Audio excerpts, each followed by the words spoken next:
నేటి 7వ దినం శిలువ ధ్యాన వివరము. శిలువలోని నీతి సూర్యుడు మరియు సంఘ పుష్పము. యేసుక్రీస్తు శిలువ శ్రమల ధ్యానములలో ఆత్మీయముగా బలపడుటకు బైబిల్ మిషన్ వ్యవస్థాపకులు మన ఆత్మీయ జనకుడు ఫాదర్ ఎం దేవదాస్ అయ్య గారు స్వయంగా రచించిన శిలువ విలువ ధ్యాన కలువ పుస్తకంలో నుండి ఆయన ప్రసంగించిన శిలువ ప్రసంగాలను మీకోసం అందిస్తున్నాము. శిలువలోని నీతి సూర్యుడు సంఘ పుష్పము. తండ్రి, కుమార, పరిశుద్ధాత్మలను తలంచుచు దేవుని వాక్యం చదువుకుందాం. మొదటిగా తండ్రిని తలంచుచు పాత నిబంధన భాగంలో నుండి ఆదికాండం 18వ అధ్యాయం 28వ వచనం. 50 మంది నీతిమంతులలో ఒకవేళ 5 తక్కువైతే 5 తక్కువైనందున ఆ పట్టణం అంతయు నాశనము చేయదువా అని మరలా అడిగాను. అందుకాయన అక్కడ 45 నాకు కనబడిన ఎడల నాశనం చేయను అనెను. రెండవదిగా కుమారుని తలంచుచు సువార్తలలో నుండి మత్తయి సువార్త 24వ అధ్యాయం 32వ వచనం. అంజూరపు చెట్టును చూచి ఒక ఉపమానం నేర్చుకొనుడి. అంజూరపు కొమ్మ లేతదై చిగురించినప్పుడు వసంతకాలము ఇంకా సమీపంగా ఉన్నదని మీకు తెలియను. మూడవదిగా పరిశుద్ధాత్మను తలంచుచు పత్రిక భాగంలో నుండి రోమాపత్రిక 8వ అధ్యాయం 1వ వచనం. కాబట్టి ఇప్పుడు క్రీస్తు యేసునందున్న వారికి ఏ శిక్షా విధియూ లేదు. ఆమేన్. ప్రార్థన. యేసు ప్రభువా, నీవు చేసిన ఉచిత అంశమును ధ్యానించినట్లు సహాయం చేయము. నీ చరిత్ర ఆరంభ దినములలో ఉన్నాము. ఇంతవరకు నీ సేవా చరిత్ర విన్నాము. ఇప్పుడు నీ శ్రమ చరిత్ర ద్వారా మా విశ్వాసము వృద్ధి చేయమని అడుగుచున్నాము. ఆమేన్. ప్రభు చరిత్రలో వాగ్దానములు చరిత్ర కూడా ఉన్నది. ఆయన యూద జన మతాచారములు ప్రకారం నడుచుట ఉన్నది. మొదటిగా వాగ్దానము, రెండవది ప్రసంగము, మూడవది చరిత్ర, నాలుగవది ఆచారములు. ప్రభువు సంఘానికి పై వాటిని స్వతంత్రతను బట్టి కూడా సత్యమును ఆచరింపజేసను. సత్యము మిమ్మల్ని స్వతంత్రులుగా చేయును అనెను. అనగా సంగతి తెలుసుకున్న తరువాత స్వతంత్రముగా ఆ సత్యమును నడుచుకొనవచ్చునని అర్థము. ఏదైనాలో చెట్లు వేసి తినండి, తినవద్దని చెప్పుట దేవుని పని ఉన్నది. అట్లు చేయుట నరుని స్వతంత్రత. తినుటలో నరుని ఇష్టమును స్వతంత్రతను బట్టి ఎన్నైనను తినవచ్చును గనుక స్వతంత్రత ఆదిలోనే ఉన్నది. స్వతంత్రతను బట్టి పై 4 సంఘం ఏర్పరచుకొనెను. ఎందుకు ఇట్లా ఏర్పరచుకున్నారని ప్రభు అనరు, కానీ వాటిని బట్టి సంతోషించుట సంఘం యొక్క పని. ఆచార ప్రకారము ఆత్మీయ క్రమమును ఏర్పరచుకొని చేసుకునేటప్పుడు దేవుడు ఆటంకము చేయడు. పై 4 దేవుడు ఇచ్చినవి అని చేయనప్పుడు అవి బైబిలుకు వ్యతిరేకముగా ఉండకూడదు. భూలోక సంఘంలో నీతి సూర్యుడు ప్రకాశించుచున్నాడు. ఆకాశంలోని సూర్యుని బట్టి కాలములు అనేవి జరుగుచున్నట్లు క్రీస్తును బట్టి సంఘములో ఆచారములు, పండుగల కార్యక్రమములు జరుగుచున్నవి. పొద్దు తిరుగుడు పువ్వు 3 పూటలు సూర్యుని అనుసరించి తిరుగుచున్నది. భూలోక సూర్యుని బట్టి ఆ పువ్వు సూర్యుడు ప్రకాశించు వైపునకే చూసినట్లు సంఘము తన ముఖమును నీతి సూర్యుని తట్టే ఉంచి చూచును.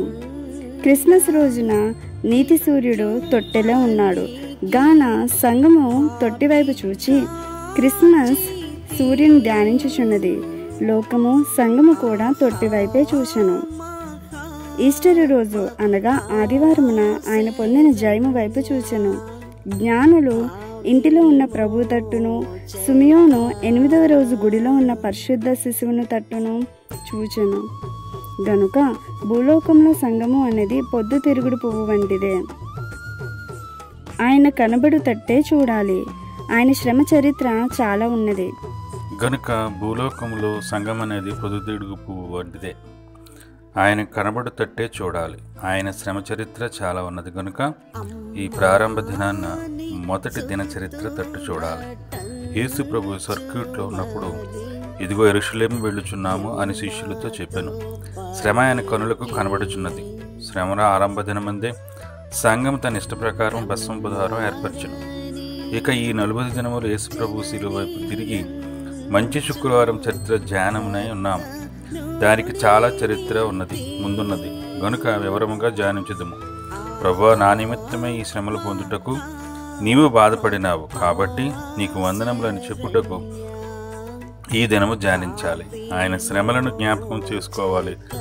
అది తప్పు కాదు. మనమే మంచి పని చేసినా అది ప్రభువుకి ఇష్టమే. అబ్రహాము దేవునితో మాట్లాడినప్పుడు నేను ధూళిని, బూడిదను అని మాట్లాడాను. తన స్థితి తలంచినందున అలాగూ మాట్లాడాను కనుక దీనికి బూడిద బుధవారం అని పేరు పెట్టిరి. అయ్యో ప్రభువా, నీవు నా నిమిత్తము శ్రమపడి సిలువ పొంది చనిపోవుటకు నేను తగను అని చెప్పుకొని స్తుతించాలి. మన పాపపు జాబితా ఎత్తుకొని కాదు, కానీ దాని వలన కలిగిన అయోగ్యత ఒప్పుకొనవలెను. నా నిమిత్తము శ్రమలు పొందినావు, నేను తగను, అందుకని నేను అయోగ్యుడను. నీ శ్రమ నీవే పొందు అని నన్ను అనుక ఆయన తానే పొందెను. ఒక కుండకు రంధ్రం చేసి భూమిలో చింతగింజ వేసి మొలిచిన మొక్కపై కుండ బొర్లించి 2-3 రోజులని తరువాత ఉదయమునే కుండ తీసి చూస్తే మొక్క తూర్పుకు తిరిగి ఉండును. కుండలో సూర్యుడు లేడు, కానీ రంధ్రములో నుండి సూర్యుడు కనిపించుచున్నాడు. సాయంత్రమున చూస్తే పడమటి తట్టు ఉండును. అలాగూ తిరుగుట మొక్క నైజము. ఇంకొక ప్రక్క నీ ముఖము త్రిప్పుకో, తల్లి తట్టెందుకు అని పిల్లతో అంటే నీ నైజమును త్రిప్పుకో అని అన్నట్లే. పిల్ల తల్లి తట్టు ముఖము తిప్పితే తప్ప, అలాగే సంఘం ఈ దినము తన ముఖమును ప్రభు తట్టుకు త్రిప్పుకొన్నది గనుక అబ్రహాము వలె నేను బూడిదను, ధూళిని. ఇట్టి నా కొరకు నీవు పొందిన శ్రమలు చూస్తూ నా వైపు, నా పాపం వైపు చూచుచు నాకు బదులుగా ఇట్టి శ్రమ పొందిన నీ వైపు చూస్తున్నాను అని అనుచున్నది. ఇదే భస్మ బుధవారము.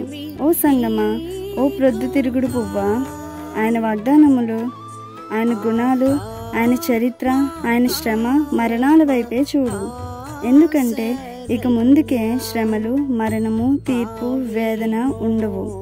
ఎందుకంటే ఆయనను గుడిలో, ఇంటిలో తలంచి స్తుతించి ఆయన చిత్త ప్రకారము చేసిన ఎడల ఆయన శ్రమల రూపములో పాలి భాగస్థురాలివై ఆయన మహిమ రాకడలోని జయమునకు ఆయుత్తపడగలవు. దీవెన. ఈ శ్రమకాల ధ్యానము ద్వారా అట్టి స్థితి చదువు వరలకు సిలువనాథుడైన క్రీస్తు ప్రభు దయచేయును గాక. ఆమేన్.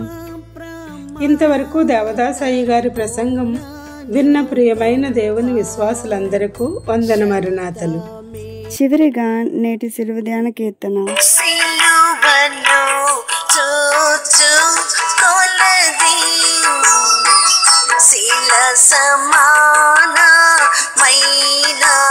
మనసు, సిలువను చూచుకొలది శిల సమానమైన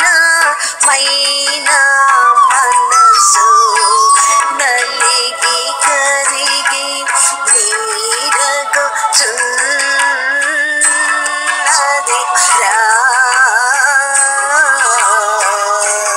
నీ సిలువే నాశర నాయన